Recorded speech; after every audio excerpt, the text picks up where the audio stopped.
स्वागत है आप सभी का मेरे चैनल पे जिसका नाम है आई एम पूर्णिमा। तो ये है south India journey vlog part 4।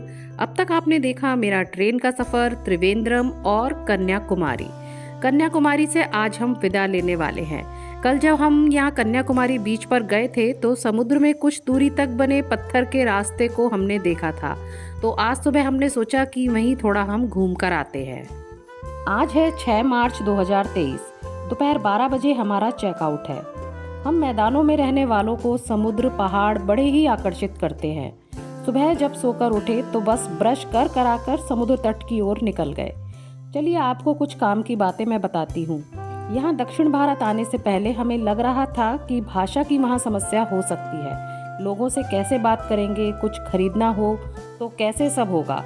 लेकिन यकीन मानिए ऐसी यहाँ हमें कोई परेशानी नहीं हुई। काम चलाऊ हिंदी यहाँ सभी को आती है और जहाँ हिंदी नहीं चल पाती वहाँ इंग्लिश से काम बन जाता है। यहाँ ऑटो वाले, दुकानदार, होटल मैनेजर, वेटर, टैक्सी वाले सब हिंदी बोल और समझ लेते हैं। हम भले ही तमिल का टी नहीं जानते पर यहाँ उनकी टूटी फूटी हिंदी से कम्युनिकेशन हो ही जाता है।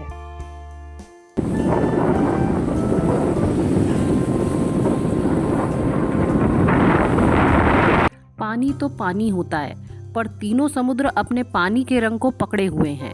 तीनों मिलकर भी अलग अलग दिखाई पड़ते हैं।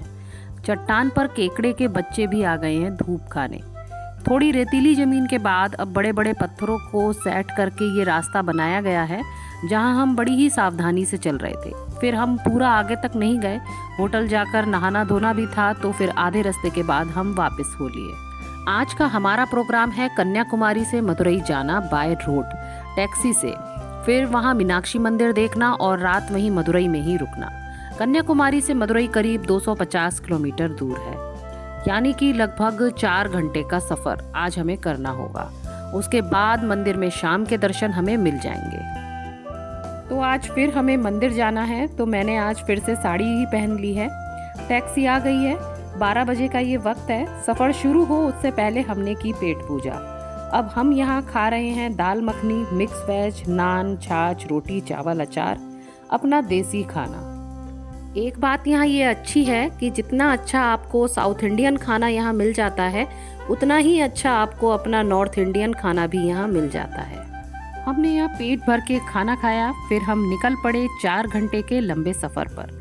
गाड़ी में सब एडजस्ट हो गई हैं। मम्मी सबसे आगे बैठी हैं, बीच में भानु, मैं और मेरी बड़ी बेटी, और पीछे पूरी सीट पर बाबू आराम से खेलते हुए सोते हुए। कुछ बातें और हैं जो मैं आपके साथ यहाँ शेयर करना चाहती हूँ। जैसे यहाँ का वातावरण और संस्कृति उत्तर भारत से काफ़ी भिन्न है। अपनी संस्कृति और भाषा को सुरक्षित रखने में ये उत्तर भारत से काफ़ी सफल रहा है।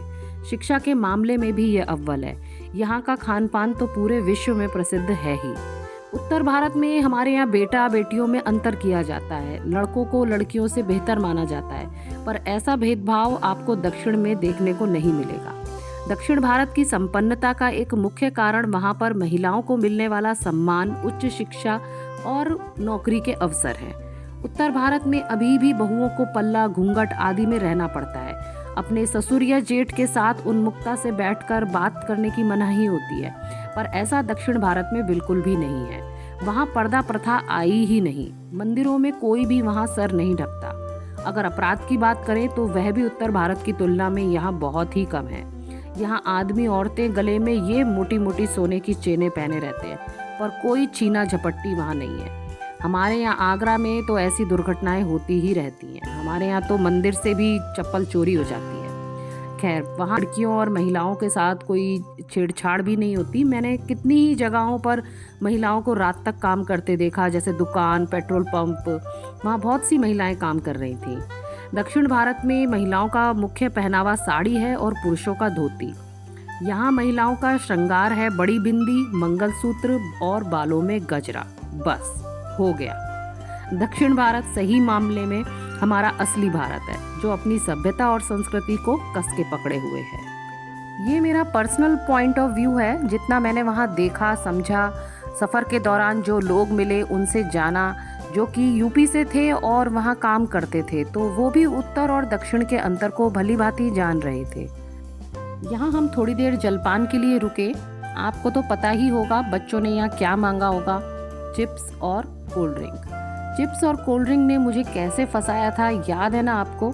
याद ना हो तो आई बटन में मैं वीडियो की लिंक डाल दूंगी, आप देख लेना। मैं नहीं चाहती कि आप कोई भी बात यहाँ भूलें। तो चलिए, आपसे बात करते करते देखिए मदुरई आ ही गया। हम 1:15 बजे कन्याकुमारी से चले थे और अब 4:45 बजे हम मदुरई पहुंच गए हैं। ये जो होटल था वो मंदिर से 4 कदम की दूरी पर था। चलिए अब बात करते हैं मदुरई की। तमिलनाडु की सांस्कृतिक राजधानी मदुरई भारत के सबसे पुराने और पवित्र शहरों में से एक है। मदुरई के मंदिर भारत के सबसे महत्वपूर्ण तीर्थ स्थलों में से एक होने का प्रमाण है। आपको बता दें कि शहर को कमल के आकार में बसाया गया था, जिस वजह से इसे लोटस सिटी के रूप में भी जाना जाता है। यह वैगई नदी के किनारे स्थित है। यहाँ का मुख्य आकर्षण है मीनाक्षी मंदिर, जिसके ऊंचे गोपुरम और दुर्लभ मूर्ति शिल्प श्रद्धालुओं और सैलानियों को आकर्षित करते हैं। इस कारण इसे मंदिरों का शहर भी कहते हैं। सफर के बाद हम लोग फ्रेश हो गए हैं और अब 5:45 बजे हम दर्शन के लिए जा रहे हैं। कल रात से मुझे जुकाम हो गया है, जिसकी वजह से मैं थोड़ा परेशान हो गई हूँ। दवाई तो हम लेकर चले हैं पर उससे आराम नहीं मिल रहा है। देखो यहाँ कहीं कोई मेडिकल स्टोर होगा तो मैं ले लूँगी। यहाँ मंदिर में दर्शन के लिए स्त्री पुरुष दोनों के लिए भारतीय परिधान आवश्यक हैं। आप वैसे सूट में भी यहाँ दर्शन कर सकते हो। बच्चे भी बड़े आराम से सूट पहनकर ही दर्शन करने गए। पुरुषों के लिए तो मैं कहूँगी कि वह साउथ इंडिया घूमने आए तो ज़्यादा कपड़ों की उन्हें कतई आवश्यकता नहीं है। बस 2 धोती से पूरा साउथ इंडिया वो घूम सकते हैं, क्योंकि यहाँ मंदिर ही नहीं जो बाकी जगह है वहाँ यहाँ की आम जनता सब वही धोती सी पहने रहते हैं और दिन भर ऐसे ही चलते हैं। तो आप भी अगर वही पूरा दिन पहनेंगे तो कोई बुराई नहीं है, अच्छा ही लगेगा। मैं तो वैसे भी जैसा देश वैसा भेष पर यकीन रखती हूँ। नहीं तो आज तक का रिकॉर्ड है, मैंने घूमने में कभी साड़ी नहीं पहनी, हमेशा jeans top, jeans kurti, suit, बस मैं यही पहनती हूँ। यहाँ साड़ी में घूमना भी एक अच्छा अनुभव रहा। जैसे सब वैसे हम। यहाँ मंदिर में मोबाइल ले जाना अलाउड नहीं था, तो हमने वो बाहर ही जमा करा दिया। मंदिर में दर्शन के लिए बहुत लंबी लाइन लगी थी। हमने फिर 100 रुपये पर पर्सन देकर थोड़ी जल्दी चलने वाली लाइन पकड़ ली। ऐतिहासिक मीनाक्षी अम्मन मंदिर वैगई नदी के दक्षिणी तट पर स्थित है। वर्ष 1623 और 1655 के बीच निर्मित इस जगह की अद्वितीय वास्तुकला विश्व स्तर पर प्रसिद्ध है। मीनाक्षी मंदिर मुख्य रूप से देवी पार्वती को समर्पित है, जिन्हें यहाँ मीनाक्षी के नाम से जाना जाता है। मंदिर की सबसे खास विशेषता इसका आगे का भाग है, जिसमें दीवारों और खंभों में कलाकृतियां दर्शाई गई हैं। यह मंदिर शिल्प शास्त्र के अनुसार बनाया गया है। 500 स्तंभों और 14 टावरों के साथ यह मंदिर 15 एकड़ के क्षेत्र को कवर करता है। हिंदू आलोक के अनुसार भगवान शिव सुंदरेश्वर रूप में स्वयं देवी पार्वती यानी मीनाक्षी से विवाह रचाने अवतरित हुए थे। देवी पार्वती ने पूर्व में मलय ध्वज राजा की घोर तपस्या के फलस्वरूप उनके घर में एक पुत्री के रूप में अवतार लिया था।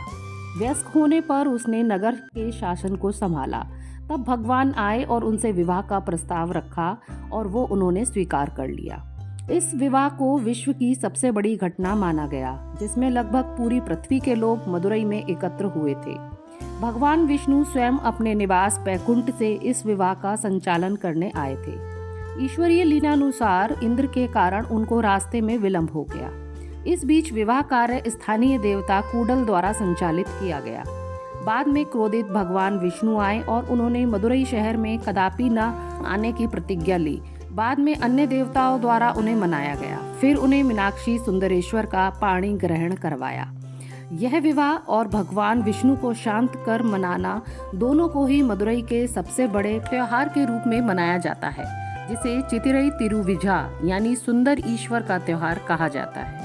तबीयत ठीक नहीं थी तो दर्शन के बाद मैंने ज़्यादा कुछ शूट नहीं किया, बस खाना खाया और जल्दी ही सोने चली गई। अगले दिन सुबह हमें रामेश्वरम जाना है, बाय रोड बाय बस। तो ये है हमारा आज का दिन। आशा करती हूँ मदुरई का ये व्लॉग आपको पसंद आया होगा। फिर मिलती हूँ आपसे, तब तक के लिए tata bye bye. Thanks for watching.